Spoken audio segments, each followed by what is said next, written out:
뜨좌우에 계신 분들과 한번 인사 나눌 때 하나님이 다 하십니다. 한번 인사하겠습니다. 하나님이 다 하십니다.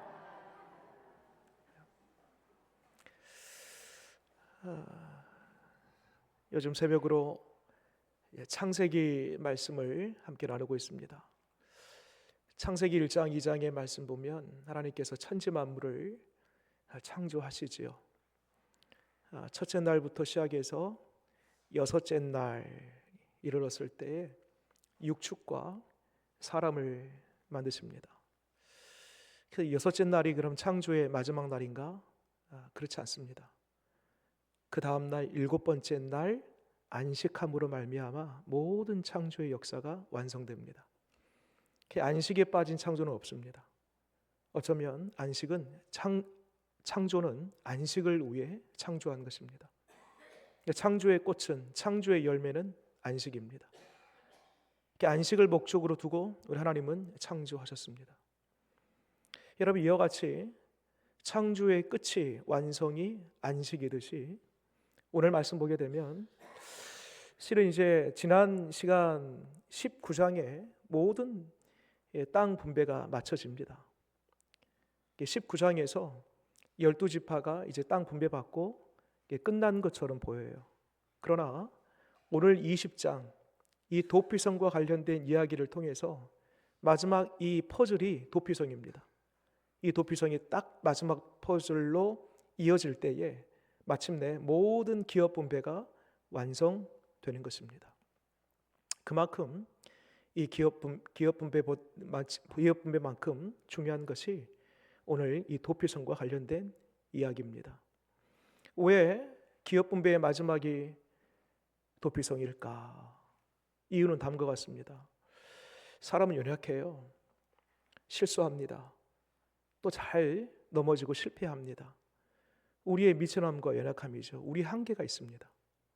그래서 우리 옆에 이웃이든 어떤 누군가에게 자이든 타이든 혹은 의식 중에 무의식 중에 상처를 입히기도 하고 해를 입히기도 하고 오늘 본문에 나와 있는 것처럼 심지어는 죽이기까지 할 수 있는 그런 연약함들이 우리 가운데에 있습니다. 물론 여기에서의 죽음이라는 것은 어떤 육적인 죽음을 가리키기도 하지만 동시에 그 사람의 마음을, 정신을, 영혼을 죽일 수도 있는 것이지요. 어찌됐건 죄성을 가지고 있는 우리의 본래의 실존이 연약함 그 자체입니다. 당시에는 이 보복법이 허용이 됐습니다. 그래서 우리 잘 아시다시피 눈에는 눈, 이에는 이. 눈에는 눈, 이에는 이예요. 사람이 뭔가 누군가에게 피해를 입었어요. 퍼센테이지로 따지면 한 10% 정도의 내가 피해를 받았으면 나는 그 사람에게 돌려줄 때 얼마만큼 돌려주고 싶어요? 딱 10만큼인가요? 아니요. 우리는 그 10 이상의 퍼센테이지, 그 이상의 것을 되갚아주고 싶은 마음이 우리에게 있습니다. 복수심이지요. 그러다 보니까 뭔가 생명을 제외한 나머지 상처를 입혔다, 뭔가 물건을 훼손시켰다 하면은 딱 그것만큼만 하라고 율법은 허용해 놨습니다. 그러니까 더 하고 싶은데, 더 보복하고 싶은데 딱 제한해 놓은 거예요. 딱 그것만큼만. 어쩌면 모두가 다 함께 더불어 살아갈 수 있도록 하시는 하나님의 배려인 것이지요. 근데 생명은 좀 다릅니다. 누군가가 죽었어요. 복수심이 생기죠. 예를 들면 B라는 가정이 A라는 가정에 의해서 한 사람이 죽었어요. 그러면 B라는 가정 안에서는요, 어떤 마음이 생길까요? 용서해요? 쉽지 않습니다. 이에는 이, 눈에는 눈이니까 죽었으니 죽음으로 대갚아주는 것입니다. 그러다 보면은요, 복수는 복수를 낳고 또 한 사람 죽였는데 앞서도 말씀드린 것처럼 이 사람의 본성이라는 것이 내가 열 만큼 당하면 그 이상으로 갚아주고 싶은 마음이 우리의 마음이에요. 복수하고 죽이고 죽임을 받고 막 하다 보니까 나중에는요, A 가문, B 가문 다 풍지박살이 되는 것입니다. 하나님은 이러한 것을 다 내다보시고요, 이 살인, 생명이 죽어져가는 이 모습만큼은요, 하나님의 배려 차원에서 오늘 도피성이라는 하나의 장치를 마련해 두셨습니다. 그러니까 죽임을 당한 이 가정 입장에서는요, 비통하지요, 억울하지요, 이루 말할 수 없는 한스러움이 있습니다. 근데 이 피해를 입은 가정도 억울하지만 그것보다는 덜 억울한 마음이 있긴 하지만, 그래도 가해자, 피의자 입장에서도 보면은요, 예를 들어서 고의가 아니라 오늘 말씀처럼 부지 중에 실수로 그 사람을 죽이고 말았습니다. 어쩔 수 없는 상황이에요. 실수예요. 그러면 이 가해자이지만 이 가해자 마음 한구석에도 억울한 마음이 있어요, 없어요? 왜 없겠습니까? 내가 일부러 그렇게 하는 거 아닌데. 그래서 하나님의 배려와 그리고 생명을 보존하기를 위한 하나님의 마음이 이 도피성 장치 속에 담겨져 있는 것입니다.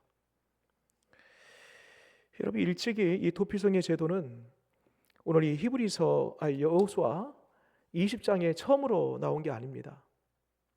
모세 때에, 지금 여호수아 때이지 않습니까? 모세 때 이미 하나님께서 가나안 땅 들어가기 전에, 그러니까 이 도피성은 가나안 땅에 마련한 것이거든요. 그런데 하나님께서 이미 가나안 땅 들어가기 전에 모세에게 이와 같이 도피성을 마련하라라는 말씀을 미리 주신 바가 있습니다. 그 부분을 직접 한번 찾아볼게요. 앞에 바로 책이에요. 신명기입니다. 신명기. 여호수아 바로 앞에 있는 책 신명기.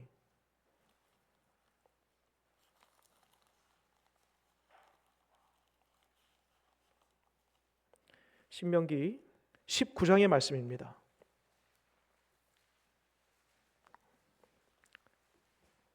19장 3절부터 우리 천천히 한번 7절까지의 말씀 천천히 한번 읽도록 하겠습니다. 19장 3절부터 7절까지 읽겠습니다. 시작.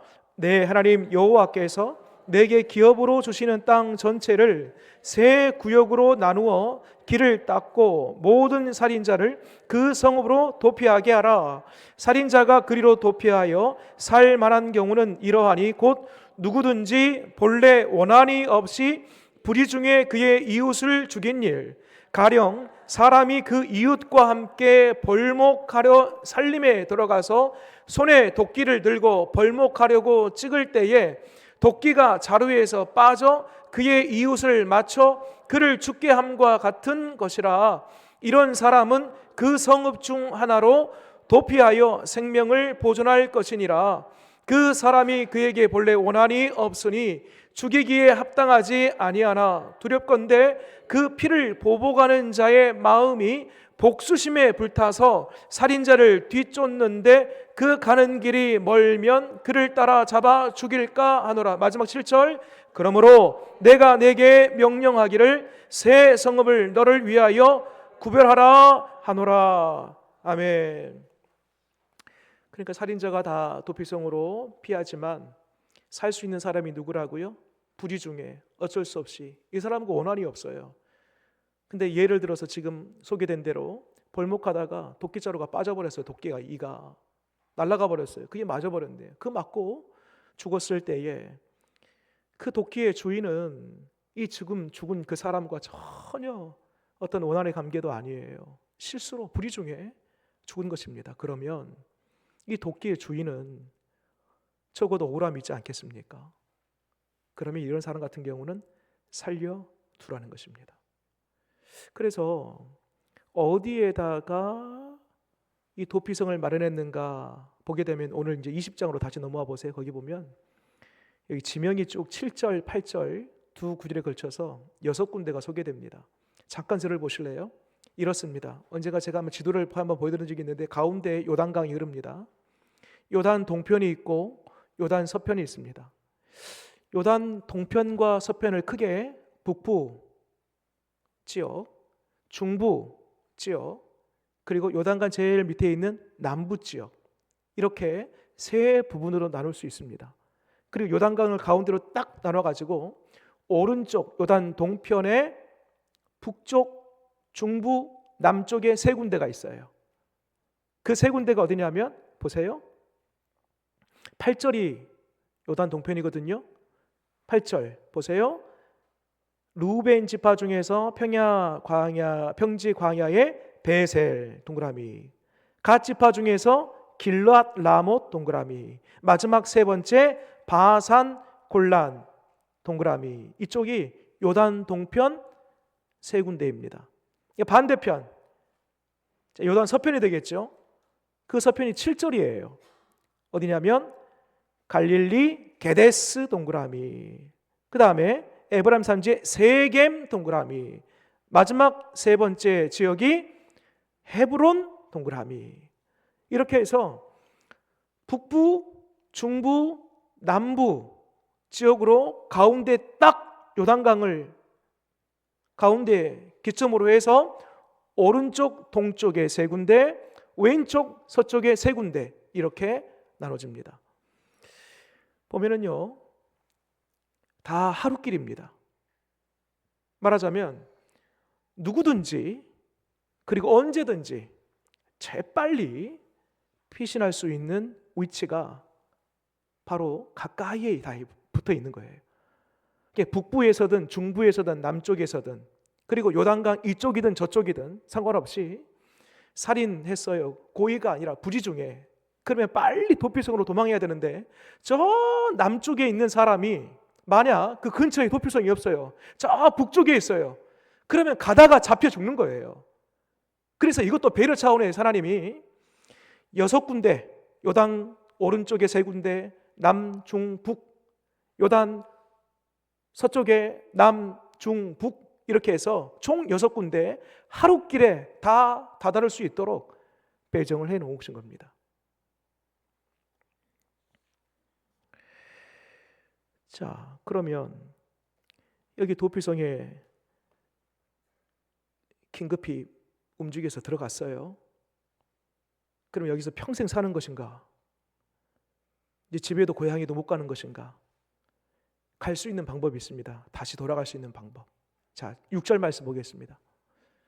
그 도피성에 들어갔다가 나올 수 있는 방법 읽겠습니다. 시작. 그 살인자는 회중 앞에 서서 재판을 받기까지, 또는 그 당시 대제사장이 죽기까지 그 성읍에 거주하다가 그 후에 그 살인자는 그 성읍 곧 자기가 도망하여 나온 자기 성읍 자기 집으로 돌아갈지니라 하라 하시니라.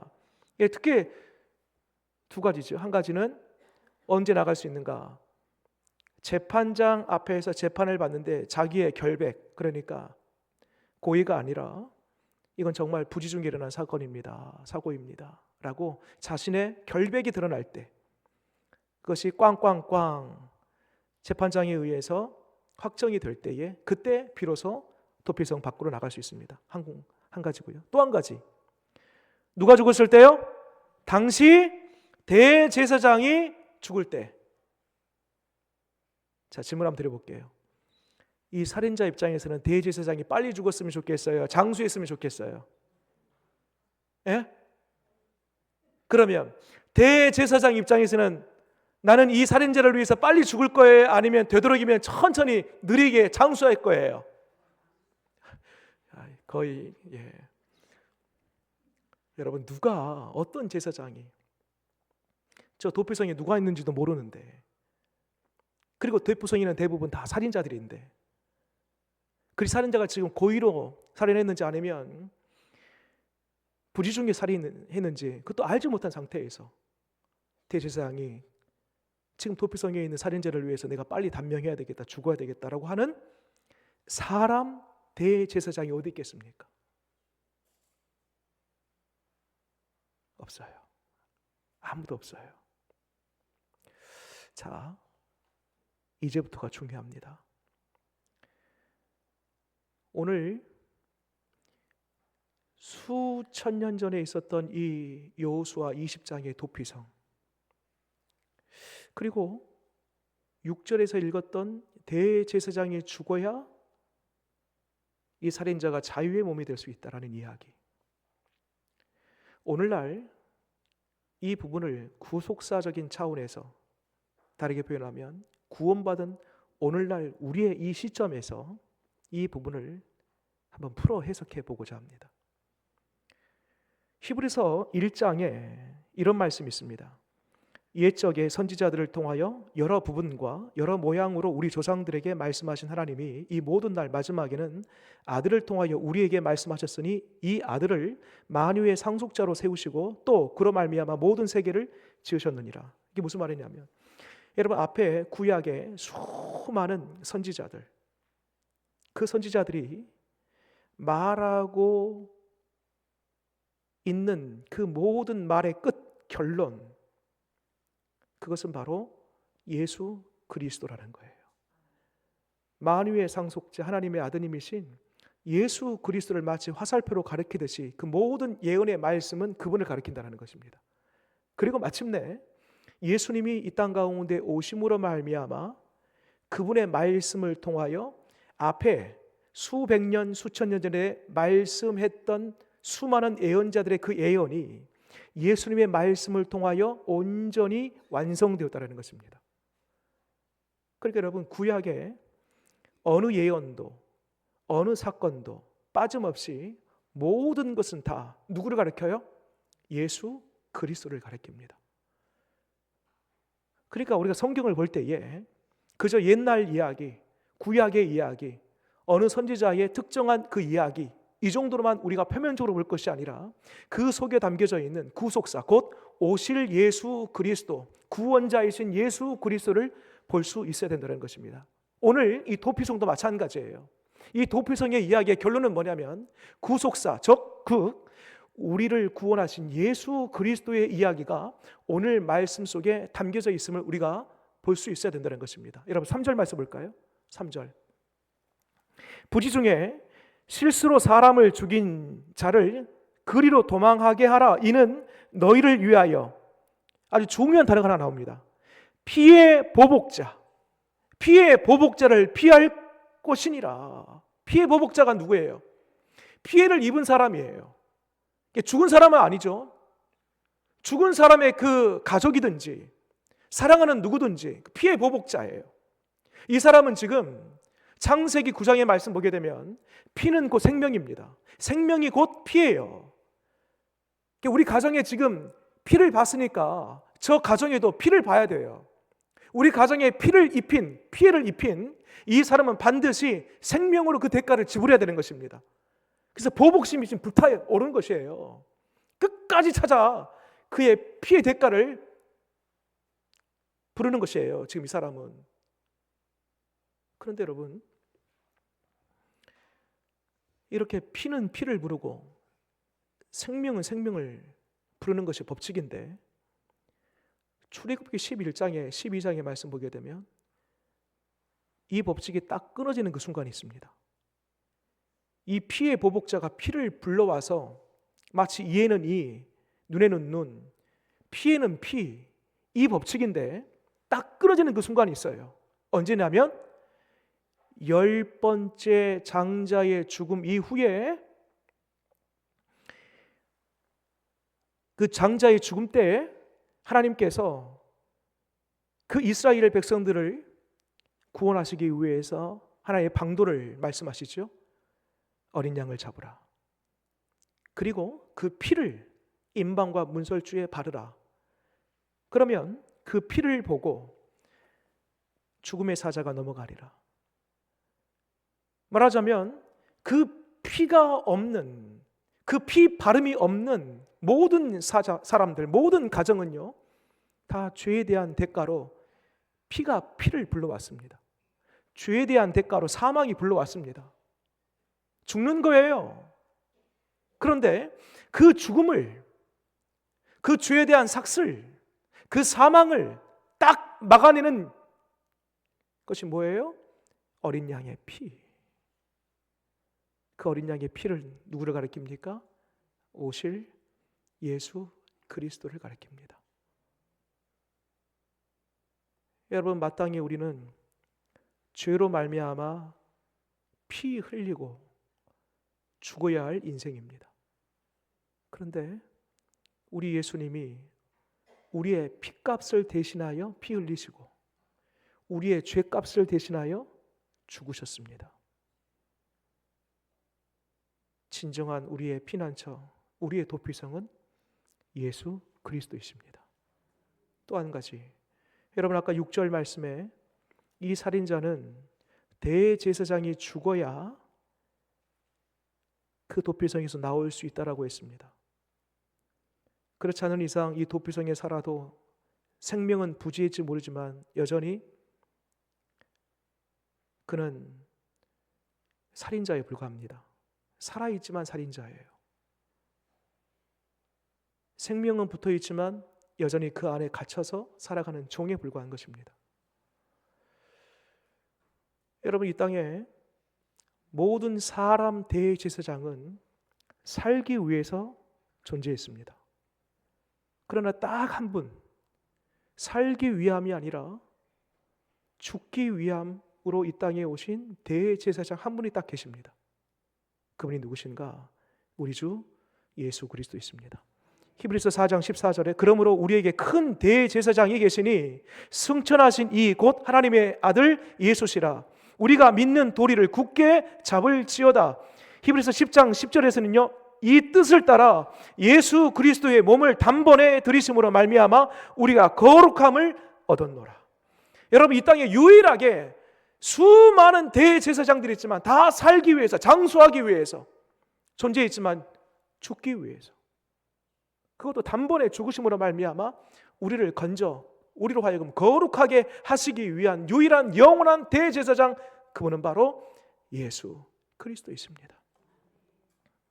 그리고요, 오늘 결정적으로 오늘 7절과 8절에 나와 있는 이 도피성 이름들 하나하나, 이 6가지가 놀랍게도 예수 그리스도를 가리킵니다. 여러분, 동그라미 아까 7절 3개, 8절 3개를 쳤는데요, 보시게 되면 7절에 나와 있는 요단 서편의 3군데, 갈릴리 게데스가 있지 않습니까? 게데스의 그 이름의 뜻은 의롭다, 거룩하다라는 이름의 뜻을 가지고 있습니다.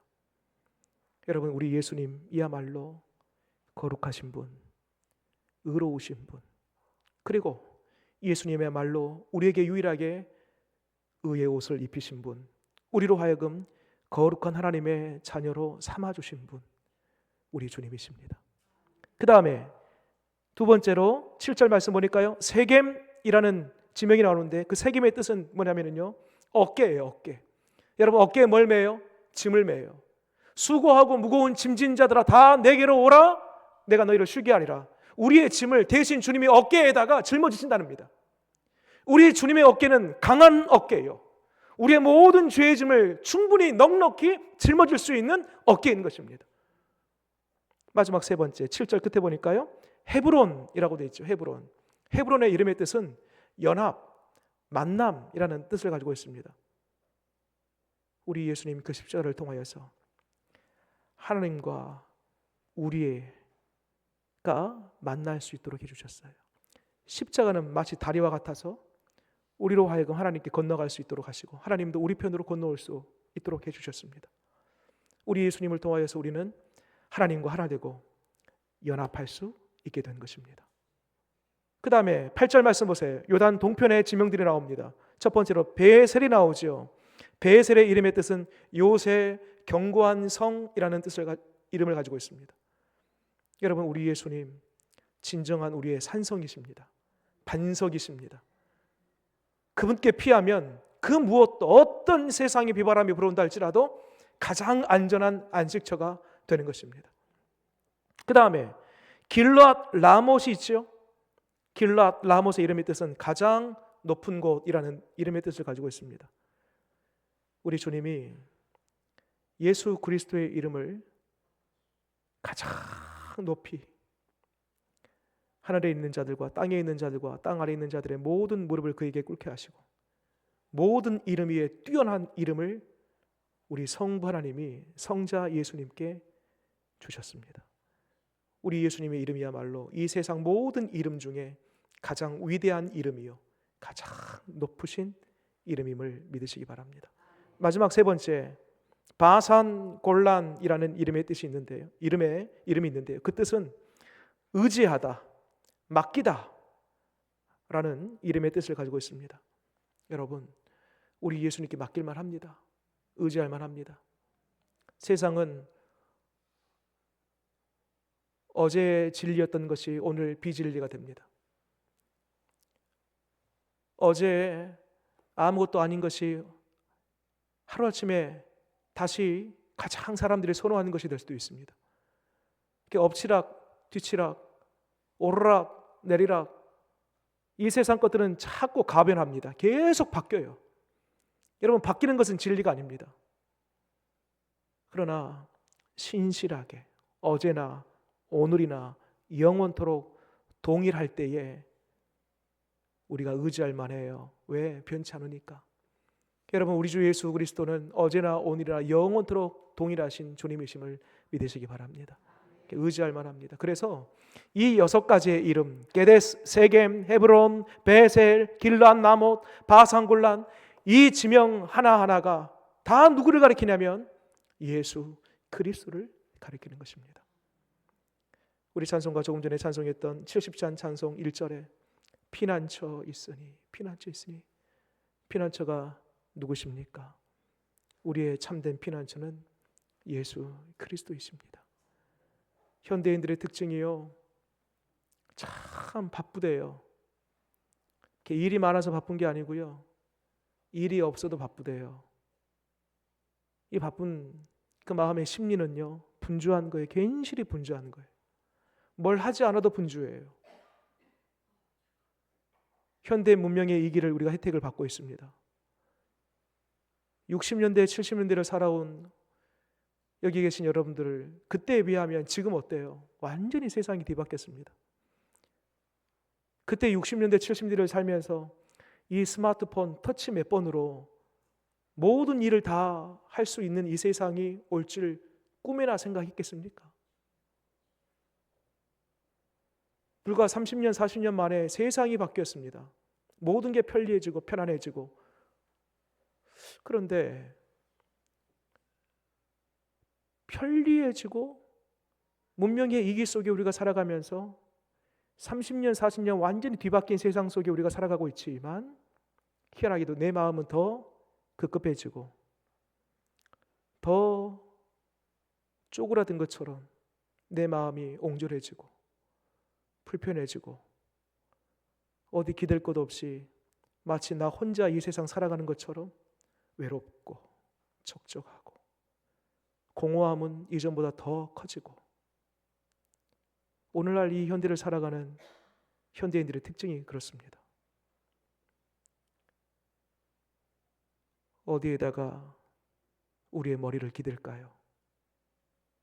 도대체 우리의 비빌 언덕은 어디일까요? 우리의 영혼의 안식처는 어디일까요? 잠시라도 내 마음을 놓일 곳이 어디일까요? 우리의 참된 도피성, 우리의 유일한 피난처, 우리 주 예수 그리스도이심을 믿으시기 바랍니다. 기도하겠습니다.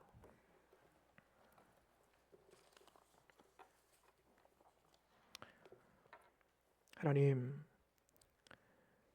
부지런히 일을 하고 열심을 내어 삶을 살아가지만 나도 모르게 그때그때마다 외로움, 공허함, 허전함이 찾아올 때가 있습니다.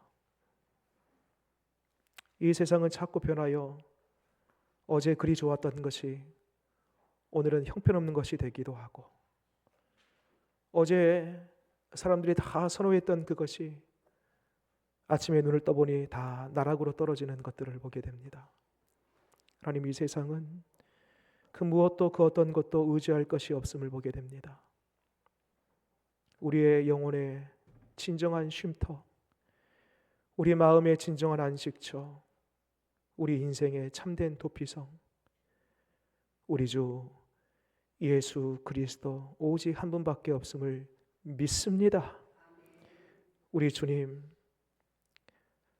우리의 모든 수고하고 무거운 짐을 대신 지시는 우리 주님이시고 가장 높으시며 가장 뛰어난 이름을 갖고 계시고 우리로 하여금 거룩하게 의롭게 하실 뿐만 아니라 십자가를 통하여서 하나님께 더 가까이 나아가 주님과 하나 되고 연합할 수 있도록 우리에게 은혜 베풀어 주신 분이 유일한 우리 주 예수 그리스도이신 줄 믿사오니 오늘 말씀을 통하여 저 먼 나라의 이야기, 오래된 역사의 이야기가 아니라 오늘 여기 나와 함께 하시는 나의 진정 안식처가 되시고 도피성이 되시는 주님께 온전히 피하여 참된 안식과 평안 누리는 우리 되게 하여 주옵소서.